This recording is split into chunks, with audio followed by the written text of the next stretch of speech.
Бүгін Бурабайда ұлттық құрылтайдың 4-ші отырысы өтті.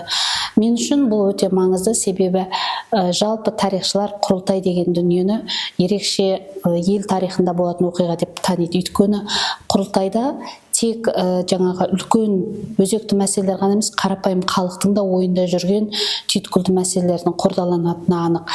Осы ретте менің ерекше назар аударғаным ел президентінің тәрбиені оқу білімнен бөлуге болмайтындығына басты назар аударғандығы. Біз қазіргі таңда ғылымның жетістіктеріне, білім берудің әдістемелерінің жолында кетіп қалдық. Алайда кез келген жас буынды қалауын тауып, жаңағы қаржы жабады дейді ғой, сол секілді келген жас буынның болашағын, оның бағыт бағдарын анықтау үшін біз ең бастысы оны тәрбиелеуіміз керек. Ал тәрбиелеу үшін оның ең басты ой арманы қандай, оның тілегі қандай, жалпы кез келген мемлекеттің негізін қалайтын жас қандай адам болу керек деген сұрақтарға жауап береміз.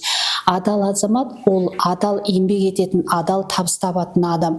Яғни біз өз ісіне, өз мамандығына, өз алып жатқан білімге деген адалдығын, еңбекқорлығын балаларды тәрбиелейтін болсақ, ондай тәрбие алған бала болашақта мықты маман болатыны анық.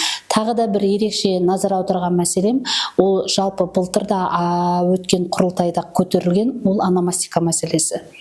Жалпы қазіргі таңда біз өткен тарихымызды қайтарумен қатты айналысып жатқанмен, бірақ та оның тарихи фактілерге, негіздерге сүйенуге көп мән бере бермейміз.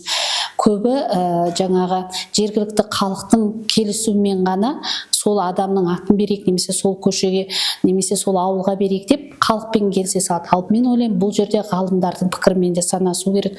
Өйткені біздің тарихи деректерімізде әлі де ашылмай жатқан ақтаңдақтар өте көп. Танымалы жаңағы осы ауылда еңбек еткен адамның атын беруге болмайды. Өйткені кез келген тарихи орынның өзінің географиялық ерекшелігі бар, және тарихи оқиғалармен байланысты болады. Осы тұрғыда мен ел президентінің бастамасын әбден қолдаймын, себебі кез келген ғылымның негізі ол түп-терек, яғни түп-терек архивтерде жұмыс істеп, осы ғалымдарды шақыра отырып, жергілікті әкімшілік органдары өзгерістерді жасаса, біз үлкен жетістікке жетеміз деп ойлаймын.